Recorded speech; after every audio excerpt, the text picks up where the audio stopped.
like crocodiles, and piranhas. But the people here say something even bigger and more deadly is out there. Legendary, monster-sized anacondas.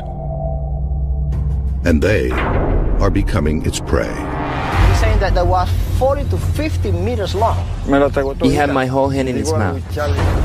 The snake pulled me down to the ground, so I was just trying to get my hand back.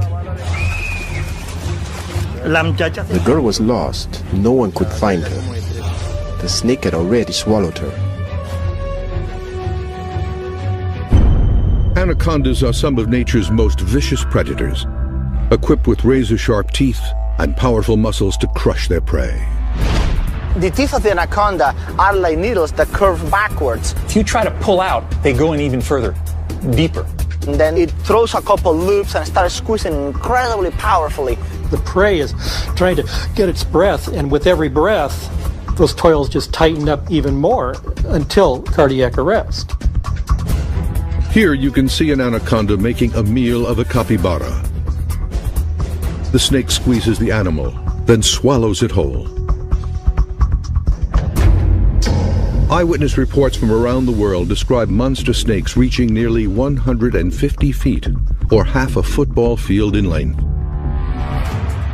These giants could be anacondas or pythons, two of the largest snake species in the world. Unlike other snake species, which kill their prey with poisonous venom, pythons and anacondas are constrictors, snakes that squeeze their prey to death. Pythons are native to Asia and Africa, anacondas to South America. No one has ever produced hard evidence of a python or anaconda longer than 30 feet. Monster Quest is sending biologist Jesus Rivas deep into Venezuela to hunt for just such a giant, an anaconda bigger than any found before. He's flown from Caracas, the Venezuelan capital, to the town of Barinas. From here, it's a 3-hour drive into the Llanos. Los Llanos, in Spanish, means plains. It is a 200,000 square mile swath of wild savanna. The largest anacondas I found was about 17, 18 feet long. However, there have been a couple of stories people have told me that refer to a very large snake, probably much larger than anyone that I have caught. And I had no reason to disbelieve this story.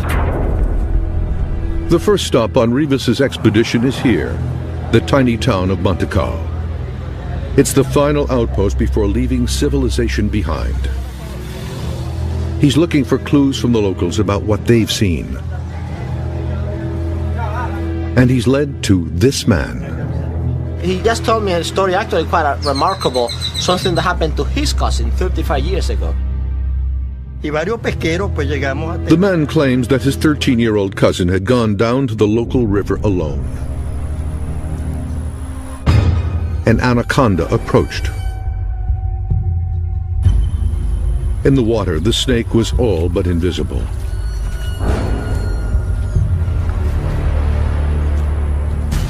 Without warning, it attacked. The anaconda wrapped its massive coils around the girl. There was no chance of escape.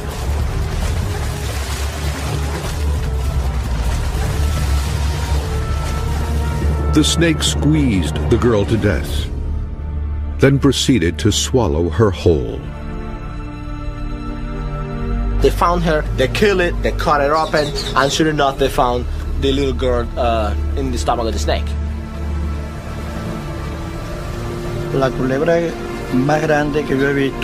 That was the largest snake I had ever seen. It was at least 45 feet long. 45 feet is a giant snake, and it's just what Rivas is looking for.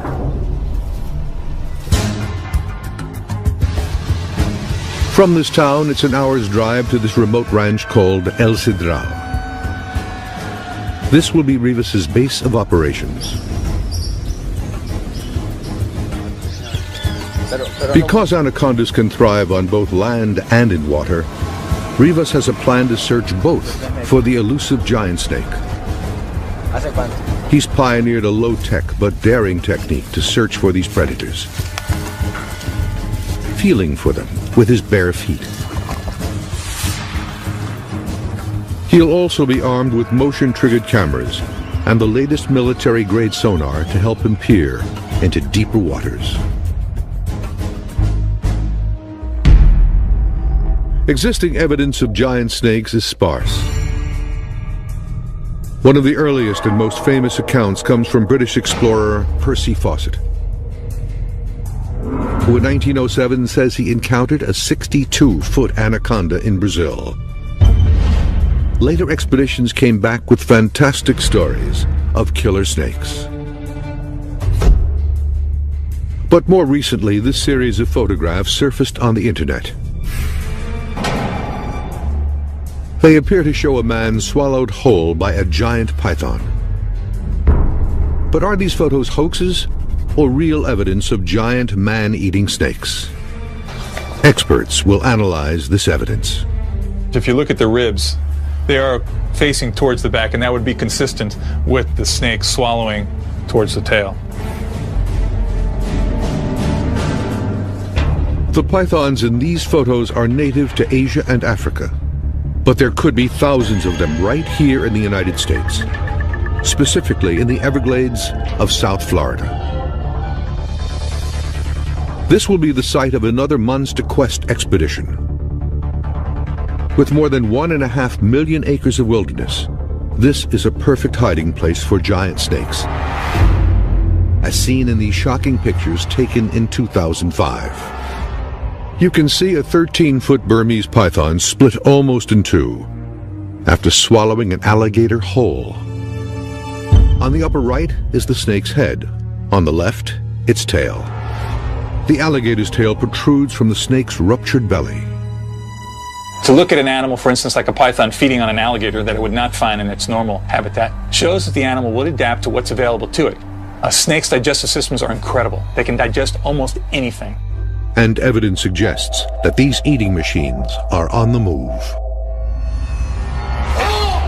This is also a Burmese python, and it's invaded this man's suburban Miami backyard. His struggle with it was captured by a local news crew. Fearing for his exotic fish, the owner and a friend jumping into action, trying to pounce on the python, but charming this snake didn't go so well. It was no isolated incident. Just a few days earlier, this python was discovered nearby with a swollen belly. What turned out to be a 15-pound pet cat named Francis. These incidents are becoming so common that Miami-Dade County now has an emergency unit to respond to such calls.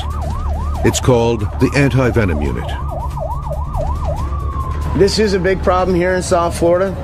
And these are big snakes that can hurt a young child as well as a teenage boy or even a full-grown adult. Handling these snakes is dangerous, even for professionals. How did pythons native to Southeast Asia end up in these Miami neighborhoods? For many years now, these snakes have been very popular pets. Ron McGill of the Miami Metro Zoo has been studying Florida wildlife for nearly 30 years. The unfortunate thing is they purchase these animals when they're hatchlings or newborns in pet shops, and they look very manageable. But when pythons get too big for their cages, owners release them into the Everglades. And in 1992, when Hurricane Andrew hit here, destroying homes and pet stores, hundreds of young pythons escaped into the wild. Nobody could have predicted what happened next. Because of our climate, it's so conducive to these animals when they are released or they escape that they thrive. Not only do they thrive, they reproduce. Just how many pythons are now living in the Everglades is unknown. But there's no question the number is growing. A large constrictor can have 50 to 60 live babies that are on their own. So really, I don't see a way short of a long, deep freeze in South Florida where these animals are going to be eradicated. McGill has evidence that this new population of snakes are about to become giants. This is a 20-foot skin of a reticulated python that washed up on a beach in Miami. An animal that started out as a pet, but now is indicative of a problem that we're experiencing here in South Florida. And the South Florida environment is extremely conducive to the growth of these snakes. It's a warm, humid environment, has an incredible prey base, whether it be raccoons, possums, waterfowl, and quite supportive for snakes reaching maximum size. The implications to people here in Florida could be lethal. A snake this size in a residential area can pretty much prey on anything he wants. This snake could kill me that fast if it wanted to. Wildlife biologist Joe Wasilewski is no stranger to giant snakes. In 1989, he helped capture this 22-foot python, the biggest snake ever found in the United States. Now he's going to lead a hunt here in Florida to find a giant even bigger than that. Wasilewski believes that giant snakes are thriving in the Everglades and may start crossing into residential areas. Now he's looking for evidence. But snakes, even giant ones, are elusive. First, he will set up motion-sensing cameras. You know, this is actually perfect. If I were to be a python in this neighborhood, this is where I'd want to be. Nice shaded, houses all over, Everglades right there. This could be the spot. The place he's chosen is the border between the Everglades National Park and the densely populated suburbs south of Miami. They'll be going from point A to point B. And if there's any movement in front of this camera, it will catch it. Now he'll drive along this boundary in search of evidence that full-grown pythons, upwards of 20 feet, are in fact leaving the Everglades and invading these neighborhoods. If the pythons are in the Everglades, it's just a matter of crossing a road to get into these urban areas. Will Wasilewski find the giant snake he's looking for? Yeah, wait, hold on, there's one. In South Florida, there are signs that dozens of neighborhoods around Miami could be under attack from giant killer snakes. Experts point to these photos as evidence. They were taken by a wildlife researcher in the Everglades in 2005. They show a 13-foot Burmese python which appears to have burst open after swallowing a 6-foot alligator whole. Snakes' digestive systems are incredible. They can digest almost anything. People speculating, well, that the python just exploded because the alligator was too big. That's really not the case at all. What most likely happened is that this alligator was swallowed. Either a claw or a tooth or something caused some type of perforation in the python's gut, caused an infection which led to the death of the snake. If pythons are growing large enough to swallow alligators whole, then they could be a threat to people living nearby. A python that gets to any significant size in a place like the Everglades will feed on any warm-blooded mammal of any size that it can kill and swallow. They can adapt, they can branch out, they can be found in suburban areas. A 2007 U.S. Geological Survey reports that as the Earth continues to warm, to California. Joe Wasilewski thinks that's happening already. We really could be on the verge of a real epidemic with these pythons. Just because you don't see them does not necessarily mean they're not here. What it does mean is they're hiding pretty good on us. It's been dry for the last few months, up until a couple nights ago we got some really good rains. And with the rains coming in, it sort of wakes all the wildlife up. Right now is the perfect time to look for pythons. 1,000 miles away in Venezuela, Anaconda expert Jesus Rivas is about to begin his search for a giant snake.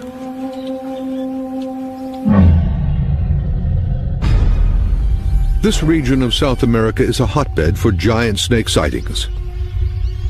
From neighboring Brazil came one of history's most widely cited encounters. It came from this man, Colonel Percy Fawcett. On January 7th, 1907, Fawcett was on assignment with Britain's Royal Geographical Society. He described the encounter in his journal. We were drifting easily along in the sluggish current when there appeared a triangular head and several feet of undulating body. It was a giant anaconda. I sprang for my rifle and, hardly waiting to aim, smashed a .44 soft-nosed bullet into its spine. We stepped ashore and approached the reptile with caution. As far as it was possible to measure, a length of 45 feet lay out of the water, and 17 feet in it, making a total length of 62 feet. This drawing and Fawcett's account are the only existing evidence of this giant snake.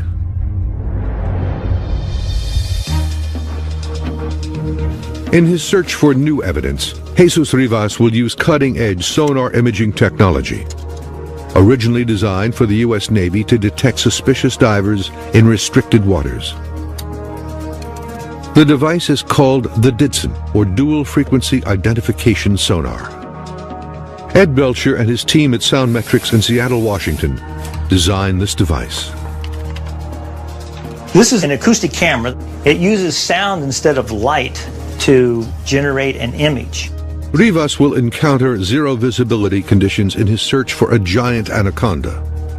This device will be his eyes underwater. Belcher places a brick in the tank and clouds the water to demonstrate the DIDSON's imaging capabilities. To the naked eye, the brick is invisible, but the DIDSON sees it clearly.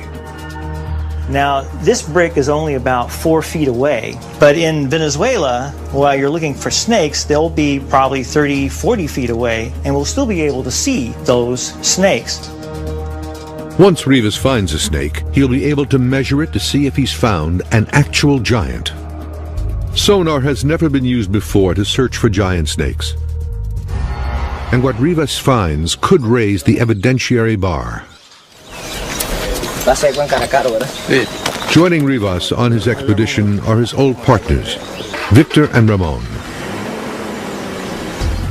They'll be setting motion-triggered camera traps, but they must first track down bait to lure the giant snakes.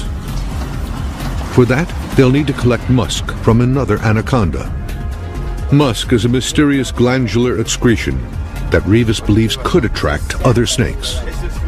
Nobody knows what the musk is for. It could be for defense because it's very stinky, but also it could have a social function, attraction. Ahead, something in the road catches their eye. It's the track of an anaconda. I can see the print of the scales here. Dirt in this side tells me the snake is going that way.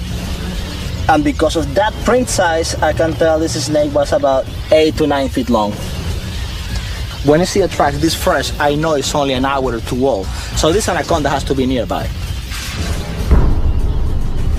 Anacondas inhabit shallow swamps where they stalk their prey.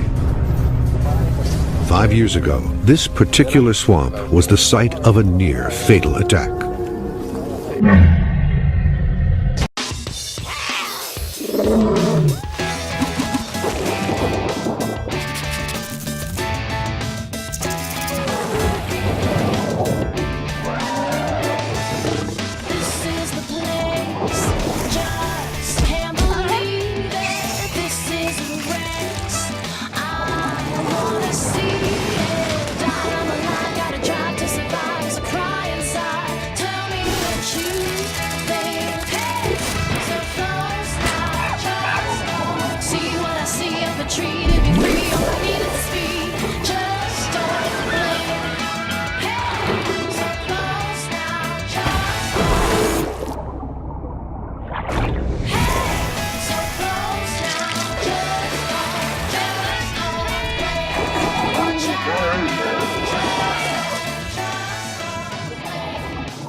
This man, Jose de Esteban, is a cowboy at El Cedral, the same ranch where Rivas is based. He is one of the few locals to tangle with an anaconda and live to tell about it. De Esteban had heard a report of a large anaconda by the roadside and went to investigate. I was out there looking for one, and I saw it, on the ground. And without even thinking, I bent out to see it closer, and before I knew it, it got me. De Esteban struggled to keep the anaconda's coils from wrapping around his body. After nearly 5 minutes, he finally wrestled himself free.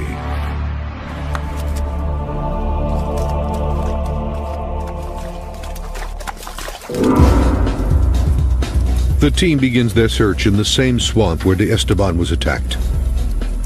They can't see them, but they know that anacondas are here. In their hunt, they use only poles and their bare feet. Rivas's unorthodox methods have earned him the nickname the Barefoot Biologist. As he searches, his only safety net is his instinct and experience. This water is not very deep. If I catch an anaconda in a water that is too deep, she might have the upper hand. I don't want that.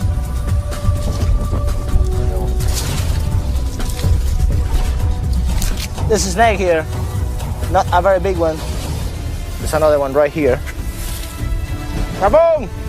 Victor! These anacondas are too small for musk extraction. But there's evidence that a bigger anaconda could be nearby. This is a crack right here. It seems like this anaconda will be about 9-10 feet, maybe that big around. Despite the fresh trail, Rivas cannot find the snake. The team is losing daylight. The pressure is on. Rivas discovers something, but it's not an anaconda. Not a snake. Nobody went to find. It's a small but very unhappy crocodile. The day seems all but over. But then, a discovery.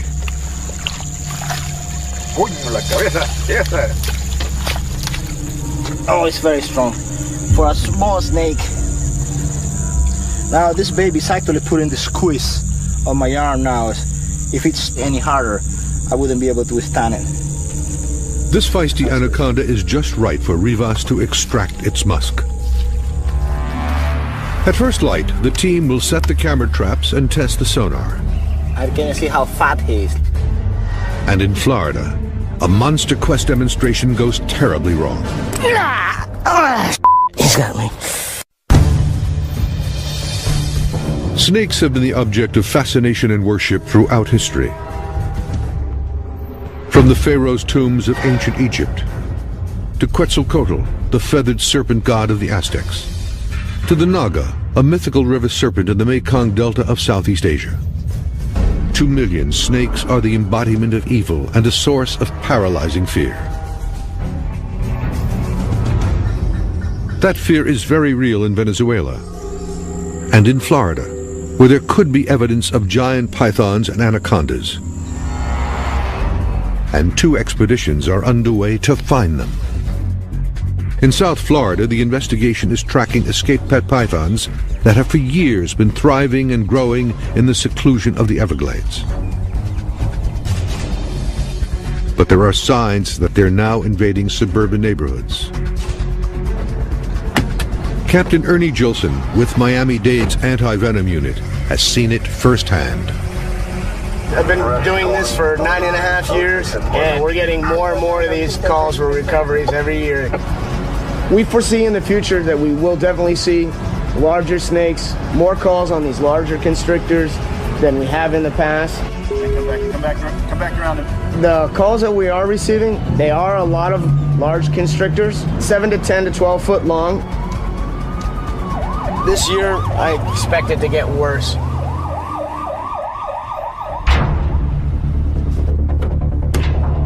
Captain Gilson and his partner, Captain Chuck Seifert, agreed to demonstrate for Monster Quest how they capture these deadly predators.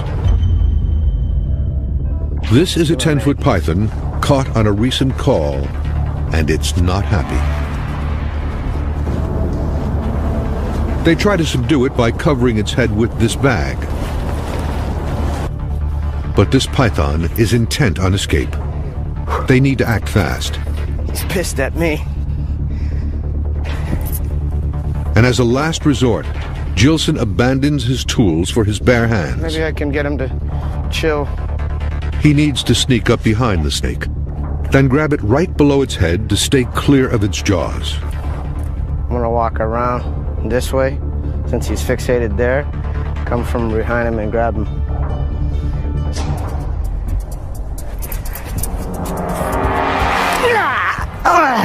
He's got me. The snake bites Gilson, clamping down on his wrist. He has no way to break free. He's got a good hold on me. Can you push it in a little bit? Nope. He's got the vein, dude. The snake is coiling around their bodies. Seifert has to use brute force to pry the jaws open, tearing the skin from Gilson's wrist. Yep. He got me good, dude. Go get it, Ace. Yep.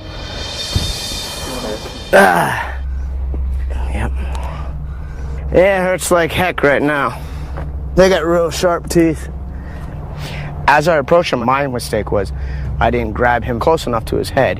When I did grab, I slid back, and he was able to circle around and came back on me and bit me in the arm. As you can see, they got a full mouth of teeth. He got me with his inner and his outer teeth. As Gilson discovered, a constrictor's jaws are one of nature's deadliest contraptions. Both pythons and anacondas have 6 rows of razor-sharp teeth that curve backwards like 100 individual fishhooks. The more the prey struggles, the deeper the teeth sink into its flesh. This snake was 10 feet long, hardly a giant. But if it was a giant, could it have killed and swallowed Gilson whole? Monster Quest has compiled this photographic evidence from the internet that suggests it could be possible. No one has come forward to say where and when these pictures were taken, but many are convinced that they are evidence of giant, man-eating snakes. Now Bob Henderson and Ron McGill analyze this evidence. In looking at this image, if you look at the ribs, they are facing towards the back, and that would be consistent with the snake swallowing from the head being this way towards the tail. As demonstrated here with this python feeding on a dead rabbit, the head is the most compact and manageable part of the body for a snake to get its jaws around. That's why snakes always swallow head first. The same would be true for a human victim. Now, what allows the snake to open its mouth very widely are special bones that it has back here. It's called the quadrate bone. The quadrate bone at the back of the skull allows the jaws of the snake to drop straight down to open unusually wide. Then the separation between the 2 bottom jaw bones allows the mouth to expand even further, to 3 times the width of its own head. But Henderson isn't sure the snake in this photo has swallowed a person. Just based on the size of the person and the fact that it doesn't seem to have any particular bruising or anything like that, everything looks just very, very much intact for it to have been the victim of a snake attack and to have been ingested by a large snake. A snake swallowing its prey is a slow but violent process. A snake has no limbs to push food into its mouth. Instead, it has rows of curved teeth that move independently, pulling the prey little by little into its stomach. The condition of this body appears inconsistent with that of a snake's victim. While we can't definitively say that it's a forgery, it does give us pause. This photograph, however, seems to tell a different story. Now, this photograph here is more indicative of what I think could easily happen. If this is the shoulder here and the arm here, this would have to be the head. This photo was taken in 1995 by a policeman in Malaysia. He claims it shows a man lying face down with his head in its mouth. I think the snake could have a real hard time getting around what looked like they might be fairly broad shoulders. prey species would bleed a lot from those wounds. And here you see that this snake has struggled. It has tried to go back and forth, trying to get over those shoulders, which is spreading this blood, spreading this injury. Once the snake swallows this man's head, the shoulders could prove to be an insurmountable obstacle. The average width of an adult's shoulders is about 2 feet, but if the snake could get its mouth around the shoulders, nothing could stop it from swallowing a person whole. A 30-foot python probably has the ability to open its mouth 2 to 3 feet wide. This would lead you to believe that, yes, it could swallow an adult human being. The best place to find these monster-sized snakes is going to be in the remotest areas of the world. Back in Venezuela, Rivas extracts the musk of the anaconda he caught the night before. He believes the musk could contain pheromones that will attract other anacondas, hopefully a giant. So maybe if this musk has a social function, with the camera traps, we might be able to find bigger, better, more anacondas. Rivas positions and aims the cameras using the onboard laser sight. Each is equipped with a motion-sensing trigger and a flash. These cameras will capture whatever crosses their path, day or night. Now the team will test the sonar.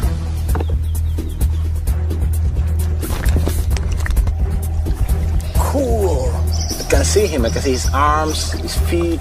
I can see how fat he is. Let me measure how fat he is. Almost half a meter.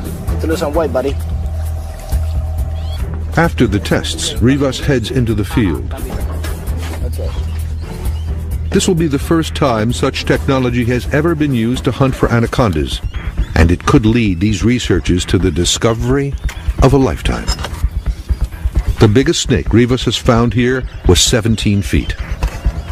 Could an even bigger anaconda, a giant, be lurking beneath these waters? Ooh, there's something there right in front of us. That looks like a snake. Look, look. Aguántalo, aguántalo. It really looks like a snake down here.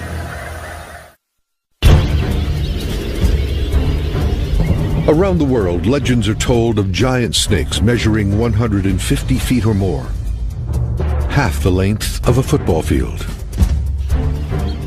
Anaconda expert Jesus Rivas and his team are on the hunt for just such a monster snake in Venezuela. On land, they've baited and set motion-sensing camera traps. Their search now moves to the water. If an anaconda grows to be too large, it will be limited to deeper water. That's why I think that in these places, I might be able to find larger animals. Visibility under this water is almost zero. But here, the Ditson sonar sees everything. Oh, there's fishes. A whole bunch of fishes, look. Or piranhas. Then something much bigger appears on the sonar. There's some shadow here. And I see the bubbles right in front of me, but I'm trying to see it under the water with the sonar. What Rivas sees is the outline of a crocodile. And it's huge. I can actually measure how big it is. It shows now about 3.5 meters long. That is 14, 15 feet long. Big girl. Rivas continues his search for a giant snake. If he finds one, he may have to jump in to catch it. The water is anywhere, I'm thinking, above my chest. It might not be very wise of me to get into the water. If the water is shallower, then I might try to give it a go. Suddenly, a promising shape appears on the sonar screen. There's something there right in front of us. Ooh, that looks like a snake. Look, look. Echada para atrás un poquito. Rivas abandons the sonar to search for the snake by hand. But he can't feel it. Adelante, Victor. What Rivas saw on the sonar was the dense aquatic vegetation on the river bottom, not a giant snake. The sun is setting, but he is undeterred. Like the sonar, anacondas can see in the dark, and they will remain active throughout the night.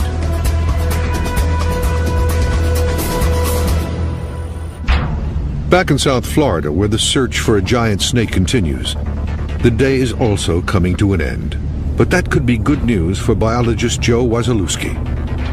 As the sun goes down, the roads stay warmer, the snakes, pythons in this case, will begin to migrate across, and that's usually when they move is right after sunset and into the night.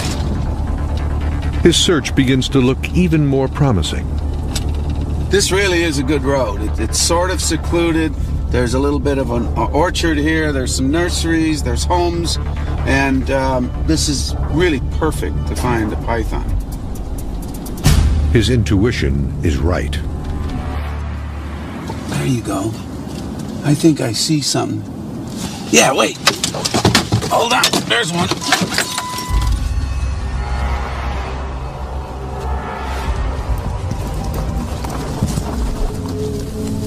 Wasilewski finds a wild python that most likely escaped from the Everglades.